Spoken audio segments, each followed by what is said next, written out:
अगर आपके पास ये कार्ड है तो हर महीने 1000 रुपए से ज्यादा का लॉस कर रहे हैं, और अगर ये कार्ड है तो 1000 से ज्यादा का आप बचत कर। आपको कौन सा क्रेडिट कार्ड लेना चाहिए, वीजा क्रेडिट कार्ड या रुपए क्रेडिट कार्ड? कौन सा क्रेडिट कार्ड बेहतर रहेगा? दोस्तों, जब हम क्रेडिट कार्ड लेने जाते हैं तो कंफ्यूज हो जाते हैं कि हमें जो बैंक क्रेडिट कार्ड दे रहा है वो लेना चाहिए या नहीं लेना चाहिए। जनरली मैंने देखा है कि लोगों को वीजा क्रेडिट कार्ड दे दिया जाता है और उसके नुकसान को वो जानते नहीं है। ऐसे में बेहतर कौन सा रहेगा, वीजा या रुपए कार्ड? देखिए, सिंपल आंसर है आपकी जरूरत के हिसाब से। तो पहले जरूरत फाइंड आउट किया जाएगा, उस पर जो है चार्जेस देखा जाएगा कि कहाँ पे ज्यादा चार्जेस दिया जा रहा है और आपके लिए क्या बेनिफिशियल रहेगा, उसके अनुसार से चूज कर सकते हैं। कहीं पे वीजा बढ़िया हो जाता है और कहीं पे रुपए कार्ड बढ़िया हो जाता है। तो चलिए इस चीज को एक्सप्लोर करते हैं, और लास्ट में आप जरूर कमेंट में बताइएगा कि आपके पास किसका क्रेडिट कार्ड है, रुपए का है, वीजा का है या दूसरे का है। सबसे पहले समझ लीजिए, वीजा नेटवर्क का क्रेडिट कार्ड जितने के पास है, जान लीजिए ये विदेशी कंपनी का है। यहीं पे अगर रुपए की बात करते हैं तो रुपए इंडिया का अपना नेटवर्क है। इसका मतलब ये हुआ कि जितने लोगों के पास रुपए क्रेडिट कार्ड है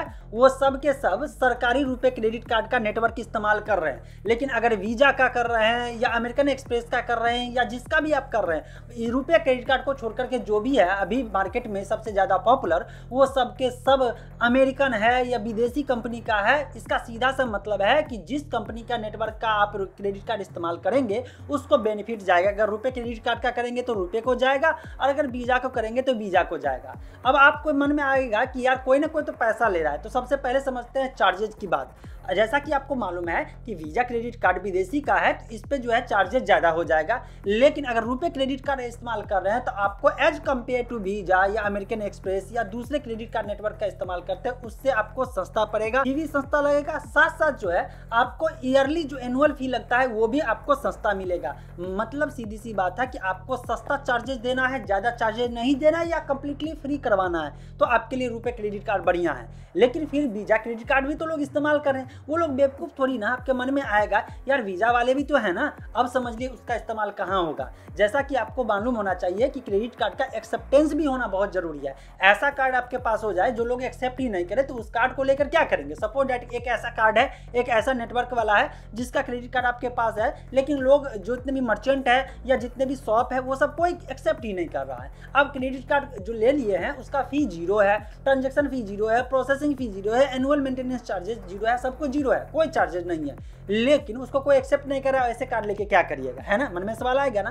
तो यहीं से एक चीज देखा जाता है कि एक्सेप्टेंस, ग्लोबल एक्सेप्टेंस कितना है। तो जितने भी विदेशी कंपनी का है उसका ग्लोबल एक्सेप्टेंस बहुत ज्यादा है, क्योंकि ये पहले से ही अमेरिकन कंपनी के साथ टाइप रहता है या अमेरिका की कंपनी होता है, तो ये सब जो है पूरे दुनिया में छाया हुआ रहता है। इसका मतलब हो गया कि आप कहीं भी जाते हैं तो अगर क्रेडिट कार्ड रखे हुए वीजा का तो आपको दिक्कत नहीं होगा। लेकिन रुपए क्रेडिट कार्ड का अगर कहेंगे तो global acceptance as compared to Visa उतना नहीं है, धीरे धीरे बढ़ रहा है। धीरे धीरे भारत सरकार इसको और प्रमोट कर रही है। इसका मतलब हो गया कि अगर इंडिया भर में आपको क्रेडिट कार्ड का इस्तेमाल करना है तो आपके लिए बेस्ट रहेगा रुपए क्रेडिट कार्ड। अब एक और बात करते हैं, इंटरनेशनल पेमेंट की बात करते हैं। तो इंटरनेशनल पेमेंट में वीजा हो, अमेरिकन एक्सप्रेस हो या एक्सेट्रा जो भी हो, मैंने रुपए क्रेडिट कार्ड के अलावा जितने भी क्रेडिट कार्ड नेटवर्क है उसका एक्सेप्टेंस ज्यादा है। वहां अगर क्रेडिट कार्ड का नंबर डालेंगे और इसके बाद वहां पे पेमेंट करेंगे तुरंत पेमेंट हो जाएगा। लेकिन वहीं पे रुपए क्रेडिट कार्ड का इस्तेमाल करेंगे तो कहीं कहीं होगा और कहीं कहीं नहीं होगा। जैसे मैं अपना बताता हूँ,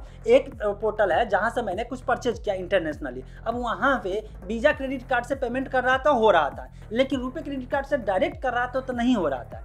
अब मैंने सोचा कि एक काम करता हूँ, पेपल से उसको कनेक्ट कर देता हूँ। मैंने अपना क्रेडिट कार्ड पेपल से कनेक्ट कर दिया और इसके बाद पेमेंट किया तो हो गया पेमेंट। मैं खुश हो गया, चलो यार कम से कम इतना तो एक्सेप्टेंस है कि पेपल के थ्रू मैं अपने रुपए क्रेडिट कार्ड का इस्तेमाल कर सकता हूं। तो इसका मतलब हो गया कि रुपए क्रेडिट कार्ड उतना ज्यादा एक्सेप्टेंस नहीं है या उतना ज्यादा इंटरनेशनल पेमेंट के लिए इस्तेमाल नहीं हो रहा है, लेकिन एक पेमेंट गेटवे के थ्रू आप पेमेंट कर सकते हैं, डायरेक्ट पेमेंट नहीं कर सकते हैं। रही बात सिक्योरिटी की, तो सिक्योरिटी में जितना सिक्योरिटी वीजा के पास है उतना ही सिक्योरिटी रुपए कार्ड के पास है।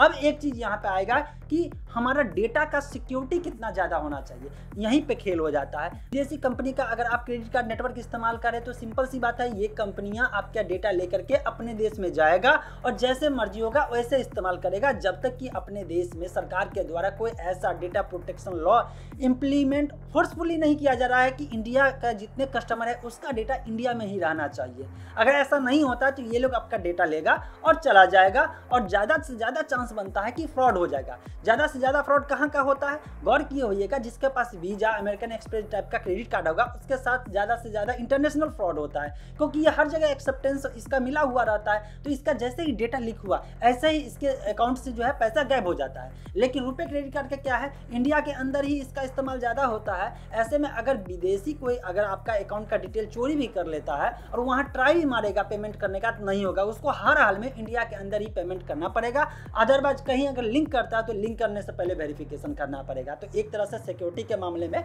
आपके लिए रुपए क्रेडिट कार्ड बढ़िया रहेगा। अब ऐसे में सोचेंगे कि यार आपके लिए कौन सा बढ़िया रहेगा, तो इसका सिंपल आंसर स्ट्रेट फॉरवर्ड है कि अगर आप देश से बाहर जाते हैं, वहाँ क्रेडिट कार्ड इस्तेमाल करना चाहते हैं, या देश में रहते हुए इंटरनेशनल पेमेंट बहुत ज़्यादा करते हैं, इंटरनेशनल पोर्टल से खरीदारी ज़्यादा करते हैं, तो आपके लिए वीज़ा सही रहेगा। यहाँ पे क्या होता है कि वीज़ा में एक लफड़ा हो जाता है कि ये पहले डॉलर से इंडियन करेंसी में कन्वर्ट करता है सारे चार्जेस को, इसलिए चार्जेस भी बढ़ जाता है। जबकि रुपए क्रेडिट कार्ड पूरा का पूरा डील इंडियन करेंसी में करता है, ऐसे में आपको चार्जेस उतना नहीं देना पड़ता है। तो मैंने जो एक्सपीरियंस किया है, मैं अपने दोस्त का वीज़ा क्रेडिट कार्ड भी इस्तेमाल कर रहा हूँ और अपना क्रेडिट कार्ड जो रुपए क्रेडिट कार्ड का वो भी इस्तेमाल कर रहा हूँ, और दोनों को इस्तेमाल करने के बाद यही निर्णय आया कि मैं रुपए क्रेडिट कार्ड को ज़्यादा प्रीफर करूँगा, क्योंकि रुपए का एक ऐसा फीचर जो वीज़ा के पास या दूसरे विदेशी कार्ड नेटवर्क जितने भी है क्रेडिट कार्ड नेटवर्क है उसके पास है ही नहीं, और वो है यूपीआई से लिंक करने वाला। मैंने एक वीडियो में बताया था ना कि यूपीआई भी है, एनपीसीआई का प्रोडक्ट है, उसको मैनेज पूरा रेगुलेट एनपीसीआई ही कर रहा है,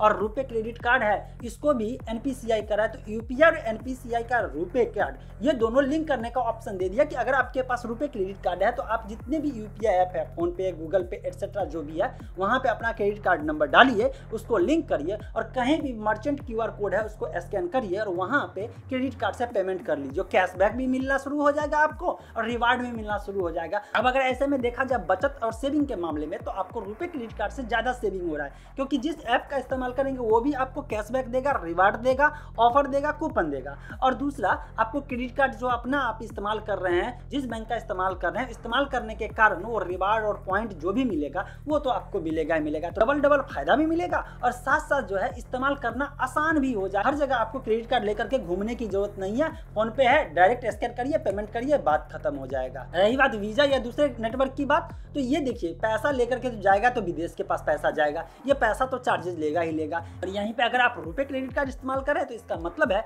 ये पैसा घूम फिर करके सरकार के पास जाएगा, और सरकार के पास जाने का मतलब है वो हमारे अपने देसी प्रोडक्ट को और जो है डेवलप करने के लिए इस्तेमाल किया जाएगा, अगर सरकारी कंपनी को बेनिफिट मिलेगा। तो अब आप मुझे बताइए कि आपके लिए कौन सा बेहतर रहेगा। जितना कंपेयर करके मैंने बताया हूं, तो अब आप बताइए कि वीजा आपके लिए सही रहेगा या रुपए क्रेडिट कार्ड।